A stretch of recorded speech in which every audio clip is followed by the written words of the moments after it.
হাতে গুনা দু একটি প্রজাতি ছাড়া বেশিরভাগ সাপের কামড় মানে বিষ, আর বিষ মানে যন্ত্রণা আর কষ্ট। সাপের কামড়ের শেষ পরিণতি মৃত্যু। কিন্তু পৃথিবীতে এমন একটি সাপ আছে, যে সাপটি মানুষকে কামড় দেওয়ার পরও মানুষ বুঝতে পারে না। কিন্তু কেন? জানতে চাইলে পুরো ভিডিওটি দেখতে থাকুন।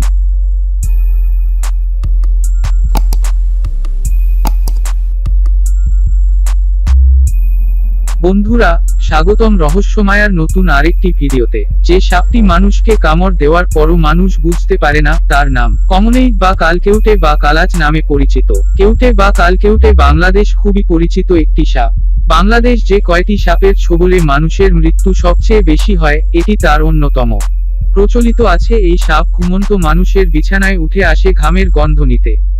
তবে এর পক্ষে বিপক্ষে অনেক মতবাদ থাকলেও বৈজ্ঞানিকভাবে সাপের ঘ্রাণ শক্তি আছে বলে কোনো প্রমাণ পাওয়া যায়নি। বাংলাদেশের সব জায়গাতেই এই সাপ আছে, কিন্তু মানুষের চোখে পড়ে না, কারণ এরা নিশাচর।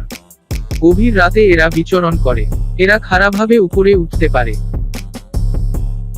উপরে উঠে মানুষের বিছানায় গিয়ে অবস্থান করে বলেই একে ঘামচাটা সাপ বলা হয়। ঘুমন্ত অবস্থায় পাশ ফেরার কারণে শরীরের নিচে চাপা পড়ে অথবা হাত পা নড়াচড়া করলে নীরবে দংশন করে দ্রুত কেটে পড়ে এ সাপ। এই সাপের সবচেয়ে ভয়ঙ্কর দিক হচ্ছে এরা শতভাগ বিষ প্রয়োগ করে। অন্যান্য বিষাক্ত সাপ দংশন করলে তার 60 থেকে 70% থাকে ড্রাই বাইট।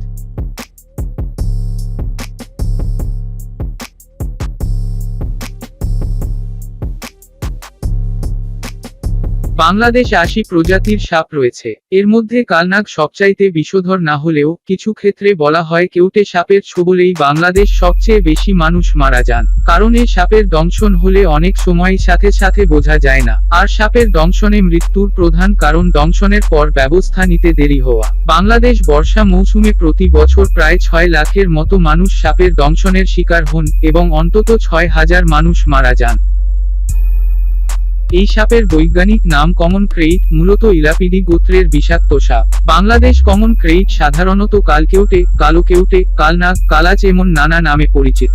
অঞ্চলভেদে আরও কিছু নাম রয়েছে। বরিশালে কালাঞ্জিরি, চট্টগ্রামে হানাস, উত্তরবঙ্গে জাতিসাপ নামেও ডাকা হয় এ সাপকে। বাংলাদেশ টক্সিকোলজি সোসাইটির প্রধান অধ্যাপক এম এ ফাইজের লেখা সর্প দংশন ও এর চিকিৎসা নামে বইয়ে যে পরিচিতি দেয়া আছে, তাতে বলা হয়েছে এই সাপ কালচে রঙের ও এদের গায়ে অর্ধচন্দ্রাকৃতি সাদা বলয় আছে। বলয়গুলো শুরু হয়েছে ঘাড়ের কিছুটা পেছনে থেকে। চোখের সামনে সাদা দাগ, উপরের চোয়ালো পেট দেখতে সাদা রঙের। এই সাপের মাথা চ্যাপ্টা, শরীর গোলাকৃতি, পেছনের দিক সরু, লেজ ছোট, কিছুটা ভোঁতা আকৃতি, চোখ ছোট ও চোখের তারা গোলাকার অমসৃণ, চকচকে। এ সাপ ফনা তোলে না। বড় সাপের দৈর্ঘ্য 2 মিটারের চেয়ে কম হয়। বাংলাদেশের জাতীয় জ্ঞানকোষ বাংলাপিডিয়াতে বলা হয়েছে বাংলাদেশ যে 5 প্রজাতির শঙ্খিনী সাপ আছে, কালকেউটে তাদের একটি। বাংলাপিডিয়াতে কালকেউটে সম্পর্কে বলা হয়েছে এ সাপের দেহের রং ধূসর কালো, তাতে অন্য কোনো রঙের দাগ থাকে না। খাদ্য হিসেবে এরা প্রাণী ভালোবাসে। অধ্যাপক এম এ ফাইজের লেখা সর্প দংশন ও এর চিকিৎসা নামে বইয়ে বলা হয়েছে কালকেউটে সাধারণত গ্রামাঞ্চলে সমতল ভূমিতে ও চাষাবাদের জমির নিচে লুকিয়ে থাকে। জঙ্গলেও থাকে এই সাপ। সেই সঙ্গে ইঁদুরের গর্ত, পুরনো বাড়ি, খোলা মাঠ, ইটের স্তূপ, বাগান, বাড়ির ছাদ এবং মানুষের বসতবাড়ির আশেপাশে বাসা বানায়। কেবলমাত্র রাতে চলাচল করে এই সাপ। এরা সাধারণত শান্ত প্রকৃতির, উত্তপ্ত করলে দংশন করে। মাটিতে বা শুকনো পাতার স্তূপে একসঙ্গে 6 থেকে 12টি ডিম দেয়। জুলাই অগাস্ট মাসে বাচ্চা ফুটে বের হয়। এদের বিষদাঁত ছোট। সর্প দংশন ও এর চিকিৎসা নামে বইয়ের তথ্য বলছে কেউটে বা কালকেউটে গোখরা সাপের চেয়ে 6 থেকে 8 গুণ বেশি বিষধর সাপ। এদের এক দংশনে 8 থেকে 12 মিলিগ্রাম বিষ বের হয়, যার 2 থেকে 3 মিলিগ্রাম বিষ একজন প্রাপ্তবয়স্ক মানুষের মৃত্যু ঘটাতে যথেষ্ট। কালকেউটে কেন এত ভয়ঙ্কর? পৃথিবীতে ক্রেইট বা শঙ্খিনী জাতের সাপের মোট 8টি প্রজাতি রয়েছে। এর মধ্যে 5টি প্রজাতি বাংলাদেশ পাওয়া যায়। এর মধ্যে 2টি প্রজাতি ভয়ঙ্কর, যার একটি কালকেউটে। কিন্তু দেশে যে কয়টি সাপের দংশনে সবচেয়ে বেশি মানুষ মারা পড়েন, এ সাপ তাদের অন্যতম।